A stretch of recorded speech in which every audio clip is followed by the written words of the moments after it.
Fifth grade. It's Monday, about 5:43 in the evening. I'm creating a video for you for Tuesday, and tomorrow your story Laugh is due. And I've been getting the feedback from you. You've been commenting that you finished the story, and I'm glad to see that so many of you liked it.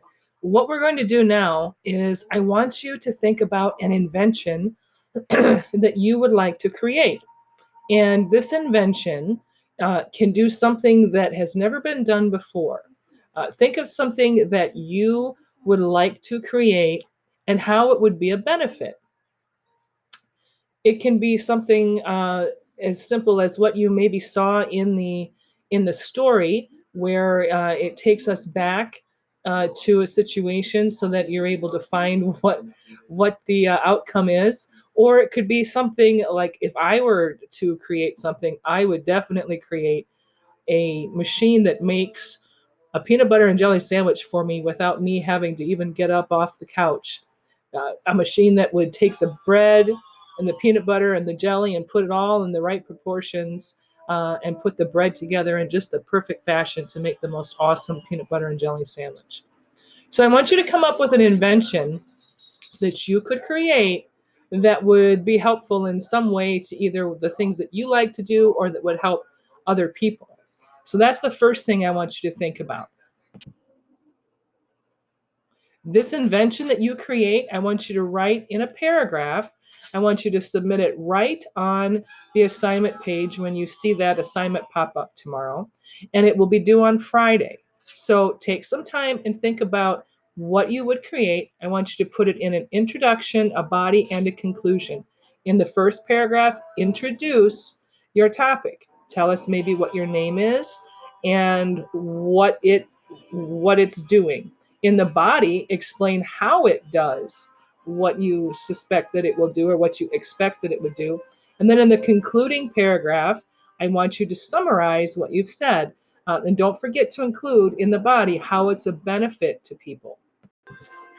The second thing I want you to remember is that I want you to also explain in 5 to 7 sentences of a paragraph, this is a separate assignment now, how this story is a circular story. In the video that you had from the last video, it explained to you what a circular story is. And again, a circular story begins and ends in the same way. So explain to me in a paragraph how this story, Laugh, was a circular story. The next thing I want to go over with you is page 86 in your grammar. Page 86 is Irregular Verbs, Lesson 4.4. Page 86 will be due this week, Friday, and the date will be the 27th of March. This lesson is pretty much a continuation of what we did on our last assignment on 4.3, working with the principal parts of verbs. On page 86, we are looking at some of those principal parts of verbs that are irregular. And it says that simple past and past participles of irregular verbs sometimes do not end in ed. These parts of irregular verbs have a variety of forms. And when you think about that, it does make sense because not all verbs are ended the same way as the others. Some of them are actually irregular. We think of the verb bring. We can't say bringed, can we? Well, we shouldn't say bringed because that's not a word. Bring, the past tense is brought, and then the participle, where we'd use a helping verb like have, has, or had, would also be brought. Come, came, and has or had come.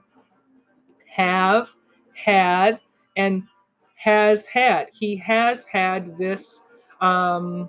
He has had this sickness before.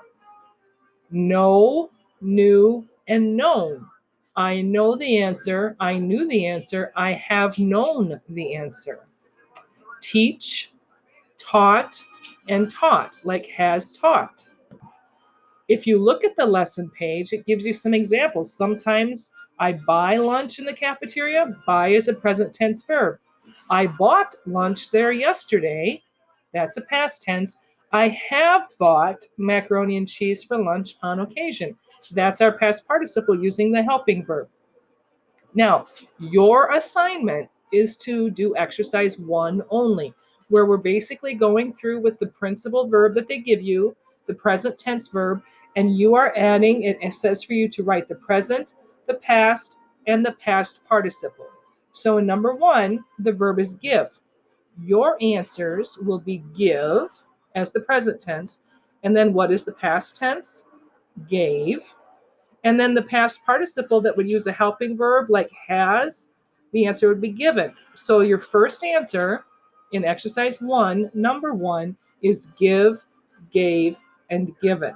Now again, please make sure you submit your assignments directly on the assignment page on the LMS. That's all you have to do is write directly on it where it says description, I believe, for you. Just write your answers there. It makes it much easier to score. Only exercise 1. This grammar 4.4 is due on Friday at 8 in the morning. Do not forget to also submit your vocabulary, which already has an assignment page on the LMS. I really do miss all of you. It's going to be a long time to be away from one another, but I continue to keep you in my prayers, and I know that we'll be together again sometime soon. So God's blessings to you, and remember, stay safe, enjoy your time at home, and we'll be in touch again very soon.